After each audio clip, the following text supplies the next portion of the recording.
this called is oregete. Yeah, I need to make this very glassy.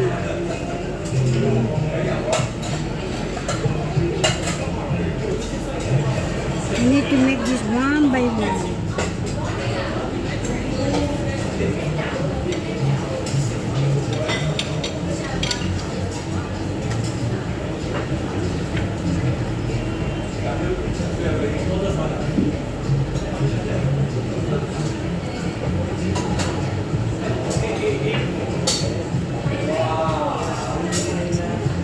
Tapos lagyan ng flour para hindi siya magdikit-dikit.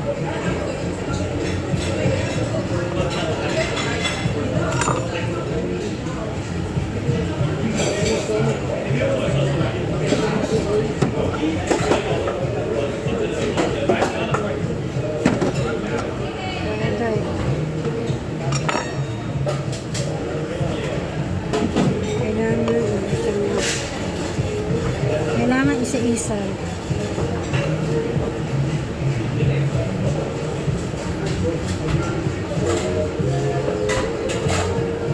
Isa-isa siya.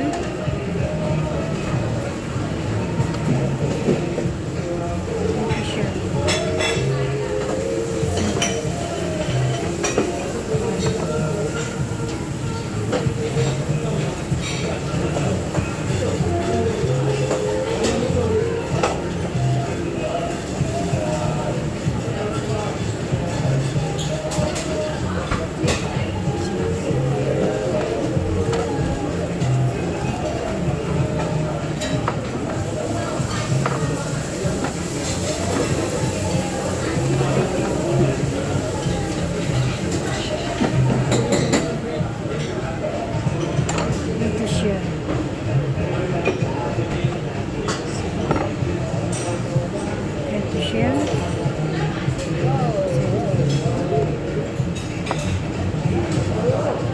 Tapos ikakat siya ng ganito sa isa.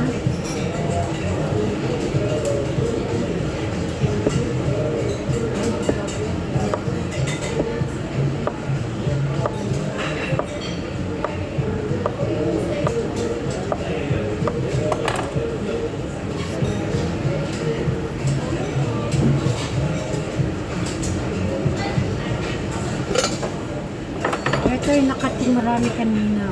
See?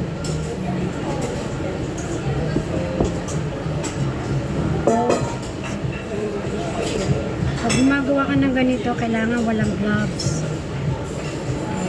No gloves. Kasi hindi mo siya mapoformat ng ganito kapag may gloves.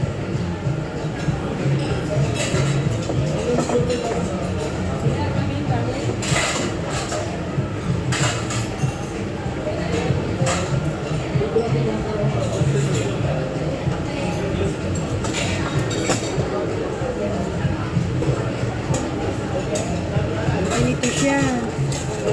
Yan, bili mo yan, oh. Ito siya, oh. Yan, ito, ganyan siya. Yan. Yan, ito ang dodo. Hindi mo pa siya nagagawa. Ito siya, ito flour. Ito. Kailangan dalawa nito.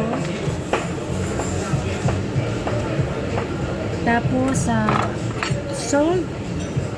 Tapos, 1 water. Yun, ilagay nyo nando yun. Ilagay sa machine. Pag natapos siya, ganito kalalabasan. Ayan.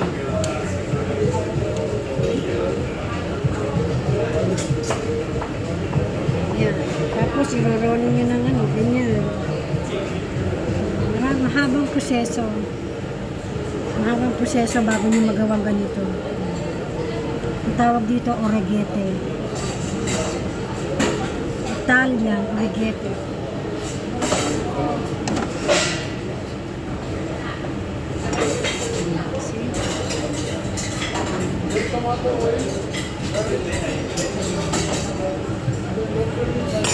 Isa-isa yan. Napaka-famous nito. Napakadami mong order. Isang order nito, 100. 100 gram. Kasi dalawang klase ito eh. Yung isa, ano siya, may seafood, brigete. Medyo mahal yun.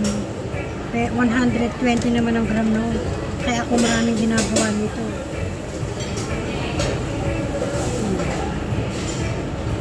Ako ginagawa ko. So, pakita ko sa inyo. Okay. Ayan, nakita niyo.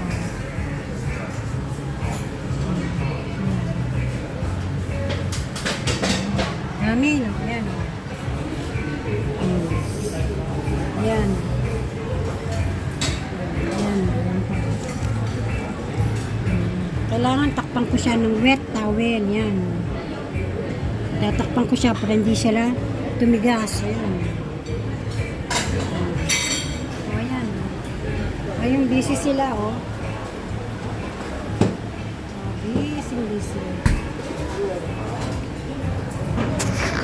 Busy. Busy din ako. O, sige na, guys. See you sometime, okay? Okay, love you guys. Love you. See you then.